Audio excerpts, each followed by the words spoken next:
Was I dreaming? Did that actually happen? After the devastation of 2 weeks of churning over the disastrous Ipswich defeat, I'm now only just over the hangover from the aftermath of us going to the champions and ripping them a new one. I'll be talking you through what I learned from that victory and arguably one of the greatest wins I've seen from Tottenham Hotspur in my lifetime. Meanwhile, Anne just given some quotes on where Spurs are overall right now, and Deki Kulusevski, our next superstar, has talked openly about his improvement. All this, some transfer rumours too, and more on today's episode of the Spurred On podcast. Guys, thank you so much for joining me, for listening, for watching. My daily content now is live on Big Up every lunchtime. I'll be doing these videos for you live on Big Up every single lunchtime around about midday. So come and join me, ask questions and get involved. The link as to how to join the Spurred On podcast community on Big Up, it's in the description box just below. And if you're watching this on YouTube, please do give this video a like and do subscribe to my daily content if you don't already, for daily Tottenham Hotspur stuff, transfer news, and all the rest. But let's get into it. Manchester City 0, Tottenham Hotspur 4. What a time to be alive. Nobody expected it, except any of you who were watching my videos all last week, and some of you who actually were commenting and giving me some stick about this. I said throughout the international break, it would not surprise me a bit if Tottenham Hotspur went to the Etihad and won. And by God, did we win. I want to talk about the things that I felt we learnt from the 4-0 win, but also, I did the watch along live on Chris Cowlin's channel, really enjoyable, but also just, it's important sometimes, isn't it, to wait a couple of days, see how you feel once the kind of dust has settled. And the first thing I want to talk about really is just how important a result like that is in terms of boding well for the potential of us winning trophies. Now, you're probably thinking, what is he talking about? Well, if you're going to win trophies, if you're going to win any kind of cup, you're going to get a bad draw, a difficult draw at some point. Obviously, we've got Manchester United at the Tottenham Hotspur Stadium in the quarterfinal of the Carabao Cup. That won't be easy, but when the Europa League kind of really starts getting going towards the knockout stage, and if we want to go far in the FA Cup, the likelihood is we will get difficult draws away from home. But now, as and when that happens, I think we can point to the fact that we went to Old Trafford this season and won 3-0. We went to the Etihad and turned them over 4-0. So nothing should hold any fear for us. And that is so vital in terms of not kind of losing the battle before it's even begun. Just Ange being able to point to the players the week before any game or in the change room for any game, say, remember what you did when you went to the Etihad? Remember when you absolutely turned them over? Remember when you had Pep Guardiola on the sidelines, scratching his head, not sure what was going on? So in terms of belief, in terms of the motivation, I think it's massive. And of course, in kind of in terms of a bigger picture, just after having had 2 weeks of reports of Ange Postecoglou having fallen out with players, and almost like the starting of what we've seen so many times before with managers at Spurs, where little leaks come out of the changing room, little doubts come out from journalists saying, oh, the players aren't behind him. Well, I think Saturday shows that not only are the players behind him, but they're fully behind the style of play. They're fully behind the decisions he makes. They're fully behind the reality that we are improving, and there is evidence now to really suggest that the improvement is there. Of course, the consistency needs to come. Nobody is in any doubt about that. And of course, with Roma up next and then Fulham, could we forget about this Man City result pretty quickly? Yeah, we could if we don't beat Fulham at home in the next game. And that won't be an easy one, because Fulham aren't a team who will just simply put 11 behind the ball, in which case you'd say, okay, we'll play Brennan Johnson back on the right and bring Kulusevski back inside alongside Maddison. And then we'll try and do what we didn't against Ipswich, play the 2 8s and 10s in the 8 and 10 roles, Maddison and Kulusevski, and try and open them up like that. Fulham do actually get forward and try and play dangerously as well. However, they did get absolutely whipped 4-1 by Wolves at home this week. So I think that can only bode well for us in terms of maybe a little bit of a dampening of their confidence too. Anyway, back to that Man City game. I want to talk about Guillermo Vicario and the absolute improvement in his all-round play. He was good from set pieces. He owned his box a little bit more. He even came and claimed a couple of crosses, certainly one from a corner that I can remember, which was huge. But also, his distribution was far improved, and he was brave on the ball. and he drew the Manchester City press onto him and then got the ball out to either Dragusin and Ben Davies. And I want to give Vicario props because not only did he have an unbelievable game in terms of his shot stopping, which for me, there's never been any doubt about. He is an unbelievable shot stopper, like one of the best shot stoppers in the world game.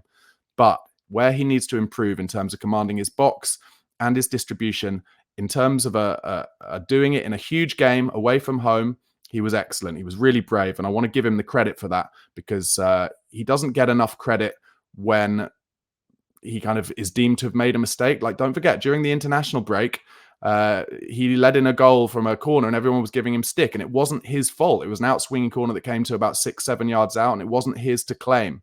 So let's give him credit because lots of people are very quick to give him abuse.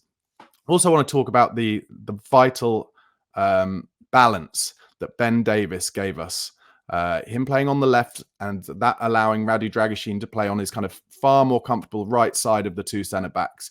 Dragusin is by no means a kind of Christian Romero when it comes to his ability to play the ball out. But when he's on the right-hand side, he is undoubtedly far more comfortable. And that's because Ben Davies was on the left.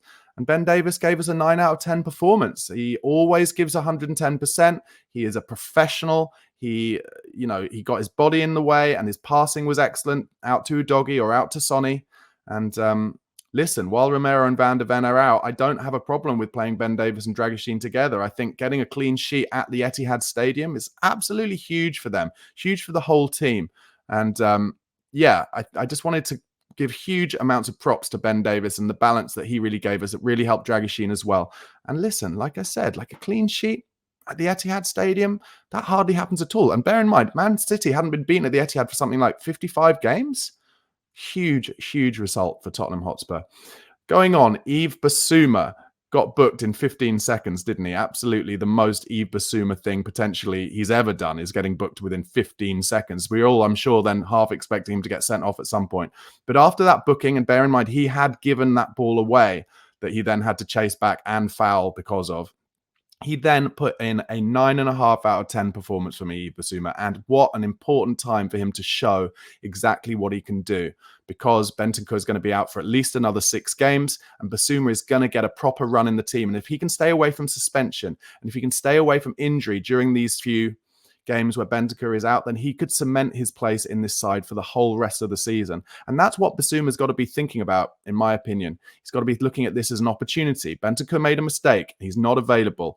And then the next one off the rank is Archie Gray. So Yves Bissouma's got to be saying to himself, right, I want to play in every game. I don't want to be rotated for Gray against Roma in the Europa League. I want to play every game and I want to get rhythm in my legs and I want to stay fit. Because every time Bissouma started to play well, he's either got himself sent off or he's got himself a niggly little injury. And listen, if we can have Bissouma playing the way he did against Man City over the next month or two, then I think we could go on a really good run because his ability to take the ball on the half turn, to get out of tight spaces, to give options, difficult options to his centre halves, and to break forward with the ball. He's truly excellent at that. And that's why we spent so much money on him from Brighton. I mean, I say so much money. I still think it was a bargain because his contract was running down. But he is a talented player. And there was just very little of the stuff that I get frustrated with Bissouma from at the weekend, which is kind of his ability to do the hard things so beautifully and so well. But then when it comes to little 5-yard passes, sometimes he's a little lazy with them. But he wasn't. He was excellent. And I wanted to talk about that. Dominic Solanke, I mean, it feels like I shouldn't really say it because I say it every single week, but absolutely peerless in his work as a number 9. Absolutely peerless, Dominic Solanke. And listen, all we need to do with Solanke is start making him some chances because he does everything else for us. The doggy runs he does, the donkey running, the back and forth, the pressing, the making it difficult for the opponent. What a player he is. And when we start making him chances, oh my God, he'll go on a run of scoring. I don't have any doubt whatsoever about that. And listen, 58, 60 odd million pounds that we spent on him, a steal, an absolute steal. We've got him in his prime. And the only difference, listen, he does everything that Harry Kane does. He's not got the ability to play the 10 like Harry Kane does. He's not like a 9 out of 10 passer and through ball merchant like Kane can be. But in terms of his hold up play, in terms of the runs he makes, really top striker. And be interesting to see if Thomas Tuchel, when he takes over as England manager, wants to take him as his kind of backup proper number 9 to Harry Kane. I know Ollie Watkins is ahead of him at the moment, but in terms of that kind of ability to hold the ball up when you need to do something a bit different and go a bit more direct, Oh, honestly, his back to goal play is fantastic. And we haven't had someone like that at Spurs for so long, who is impossible to knock off the ball when the ball comes into his chest. So I just wanted to give real credit to Dominic Solanke. What a performance. Let's talk a bit about Decky Kulusevski. Everybody raving about him, and rightly so. He's been our best player this season. But I think Saturday showed that his improvement hasn't just been because we've moved him central. It's been a real kind of improvement in his personality as well. And you really, I mean, I'm going to give you some quotes that he's come out with in his interviews later in this episode. But those quotes aren't just talk. I've talked a bit before about him having this almost new Zlatan Ibrahimovic-esque belief in himself. I'm hungry, let's eat, were the quotes that came out against when he was captain of Sweden against Azerbaijan in the week. He really proved that on the biggest stage against City at the Etihad, didn't he? Just taking the ball, driving at them, the nutmeg before that goal, just the impotence of it is just incredible.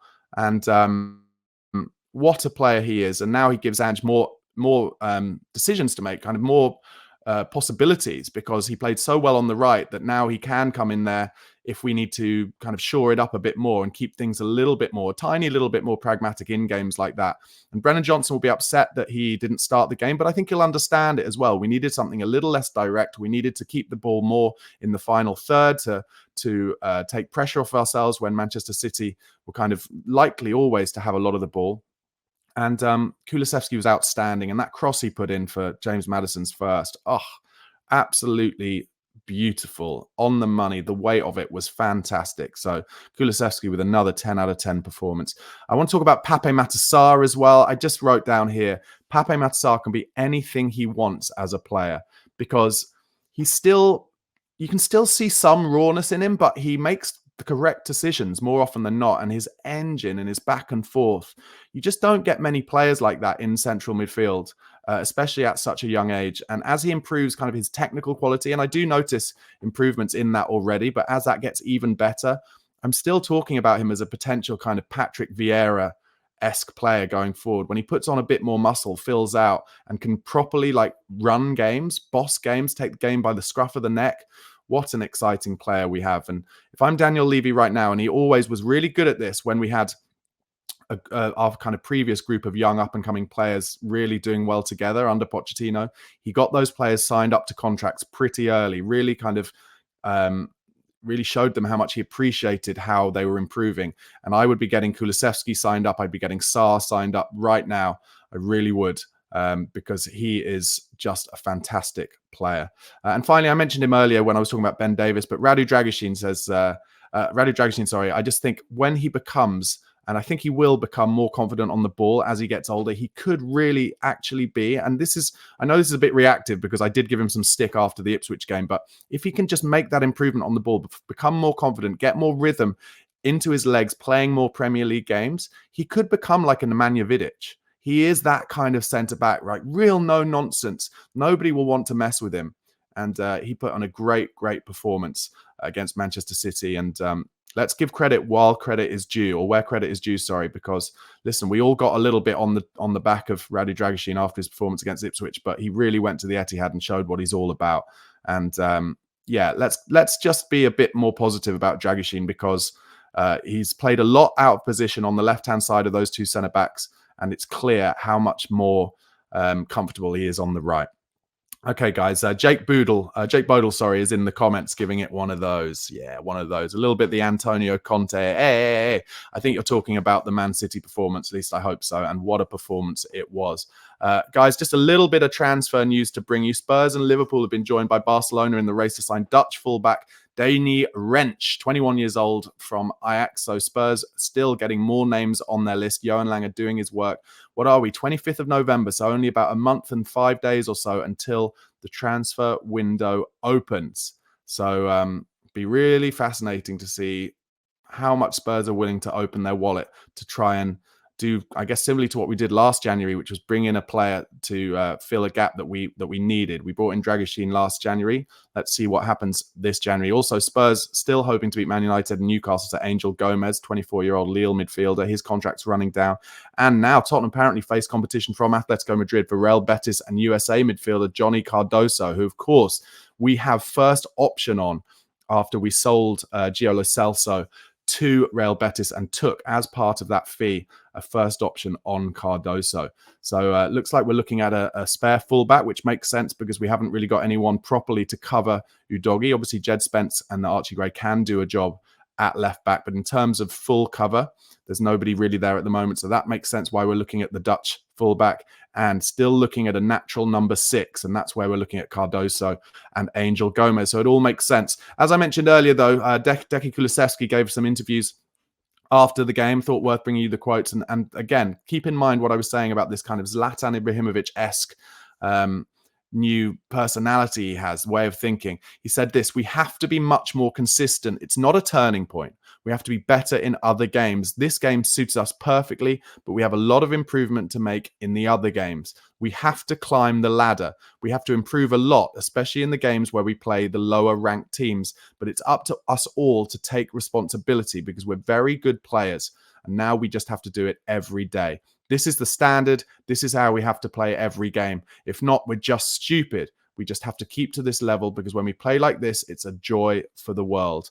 I completely agree. And like I said, Fulham coming up on Saturday. I mean, let's take the Roma game out of it. We need a win there as well. But Fulham on Saturday is the perfect example to prove it. Can we start some consistency? And coming up to that huge run of games over Christmas, put some results together and get on a little bit of run. Because if we got 3 or 4 wins on the spin, people would properly start talking about Tottenham. Kulusevski went on to say this about being more of a leader this season. He says, it's important for the club that I take my responsibility and I help the younger players. They really trust me and I believe in them a lot. So I know we enjoy playing together. He also said, I think I have something that no other player has. So you can't compare me to anyone else. Of course, I watch other players. I take the best stuff from them. But with my engine, with my heart, I don't get tired. And I can't let anybody outwork me. That's the plan. That's how I play. And that's how I train. That's exactly what I'm talking about. This kind of just not arrogance, but just full single-minded belief that he can make it as one of the best players in the world. And I've started talking about Decky Kulusevski as Tottenham's next superstar. And he really could be. He's 23, 24 years old, don't forget. He's played a lot of games in Italy and over here. He's got experience now. And he's starting to realize that he can be an absolute main player in this team. Someone who everyone wants the ball to get to, that everything can go through. It's all super, super exciting. Brennan Johnson, just a little stat about him. He's already matched his Premier League goal tally from last season, but in 23 fewer appearances. So that shows the improvement in Johnson as well. These young players, it takes time. It takes patience. And Ange Postecoglou knows this. But we as fans sometimes have to realize that these players, they have to be given the time and the patience. And Johnson's a perfect example of that. James Maddison discussed his goal against Man City. He said, I actually said to Kulu before the game, because obviously he hasn't played on the wing as much lately, being left-footed on the right wing with his ability when he cuts in means I can make that run from the left half space, that left pocket area from midfield. Because I'm running from deep, it's hard for the back line to pick me up. I've made that run in behind a few times this season from passes from Romero, but I haven't actually scored. I've been getting chances from it, so I knew one was going to come soon. It was a brilliant ball. I didn't even have to break stride, so credit to Decky. Yeah, absolutely. I mentioned it earlier, didn't I? That cross is so difficult. Getting it just over John Stones' head, but not so far that Edison can come out. Absolute genius. And still, Maddison has to put it away, left foot on the volley, even though it was pretty close. Great finish. Vicario also said this after the game. A lot of noise recently, but this is why we do it. Great win away from home. He also wrote, celebrating my 50th Premier League appearance. A pleasure and an honour doing it with this incredible club. Thank you, Tottenham, and thank you to all the Spurs fans for the love. Yeah, well, let's give him that love, guys, because he put in an absolute 10 out of 10 performance. Ange Postecoglou was asked what it felt like managing Spurs for the 50th time in the Premier League. He said, you've got to look at it as a totality of those 50 games, because your question probably would have been framed differently if we'd won the game last time. It might have been, after 50 games, would you expect to be third and still in the Carabao Cup and going well in Europe? So because of one result, we look at it the other way. What I try to do is look at that totality and consider our starting point. And I keep going back to that because I think people forget our starting point. I took over a club that finished 8th. I didn't take over a club that finished 2nd, 3rd, 4th, 5th, finished 8th. No European football, significant player turnover, significant change of playing style. Where did I think we'd be after 50 games?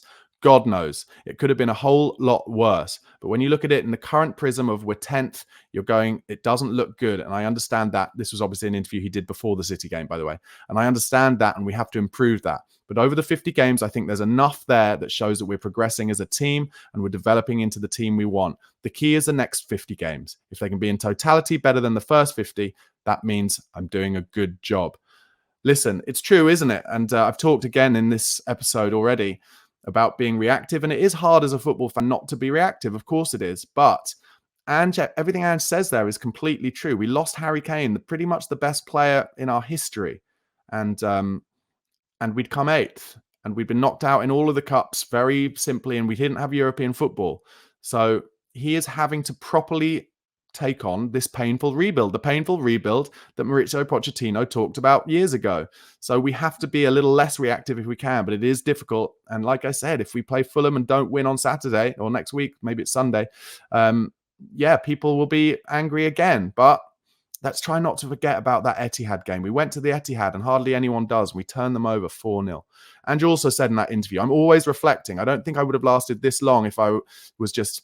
And I know people try to paint me as one-dimensional. There are certain beliefs that I have that I won't waver on. But within that process, there's always things, because there's always different challenges wherever you go. I just think the games we've really got stuck in this year, where we've really struggled to find solution in games. I'm thinking about Brighton second half, Palace and Ipswich, where we didn't really have solutions out there. The solutions do exist. They exist within our football, but maybe the way I'm messaging that's the reflective bit for me. To say, how can I become even clearer, or find a way of showing the players that when we do get stuck in these moments, because obviously currently how I'm doing it hasn't had the impact I'd hope it would have.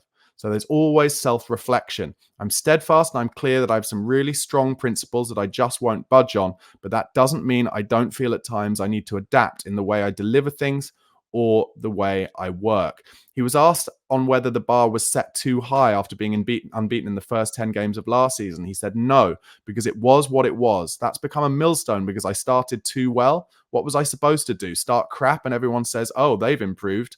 We were riding a bit of a wave with new enthusiasm, but a lot of those games were very close. Last minute goal against Sheffield United. If one or two of those things go differently and our season doesn't look that much better. So you understand that context. I didn't get carried away with that, nor have I lost any belief of what we're doing just because we are where we are now. That's always my view on these things. I won't just look at what's in front of us right now. I look at the totality. I firmly believe we're on the right path. I firmly believe in this squad of players. I firmly believe we will have success. Those things are still there, but I can see why outwardly, if you put a pin in it right now, as in before that City game, it doesn't look that way. Well, you know, obviously the City game has made these quotes even more fascinating, hasn't it? Because he's absolutely right. You look at it as a total thing and you'd say, you know, we just had a terrible day against Ipswich, but we've shown what we can really do against Man City. And look, what a brilliant performance that was. And in fact, that just with an interview with Decky before that City game, he was asked what was going wrong. And he said, I think there are a couple of factors, and one is here inside the training ground. To be a champion, you have to be a champion every day. You have to give everything. I feel we lack a little bit of discipline in terms of that consistency, buzzword again. That's what is missing. The quality is there, the football is there, but you have to do it every day. You can't be happy because you win a game, 2 games, 3 games. You have to aim to win every game. I think these are the steps that we have to take. We have the football, but we have to get more disciplined. Maybe someone else has a different opinion, but that is mine. So Ange and Decky just singing from the same hymn sheet, really, aren't they? And I think as fans, we probably all are again as well. And look, just to kind of bring this to conclusion, what a joyous thing it is that we can all enjoy the different bits of content being made for us, the different podcasts this week, knowing that everyone will be so much more positive than we were the week before. And listen, frankly, nobody goes to the Etihad and wins 4-0. Nobody has a result like that. Nobody puts in a performance like that. And that, to me, shows what we can do going forward once we really do hit that consistency. And let's not forget, Mickey van der Ven still to come back. Romero still to come back. Injuries here and there. And there are going to be a lot of games. I think like 9 games or 8 more games before Christmas. So in the next month. And like I said, if we could just put a run together, an unbeaten run in those 8-9 games, then everyone would be talking about us going into January. Okay, guys, thank you so much for watching and listening. If you're watching on YouTube, please do give this video a like, press subscribe if you haven't already. And also you can become a member. Only £1 a month All detail how is in the description box below. And as I said, I'm doing these videos every day at lunchtime live on Big Up. Just go in the description box and sign up to my community there, and you can talk to me as Jake Bodle did during the live show, and hopefully we can start getting more people on these live shows, and we can do Q&As during them as well. Anyway, enjoy this fantastic moment.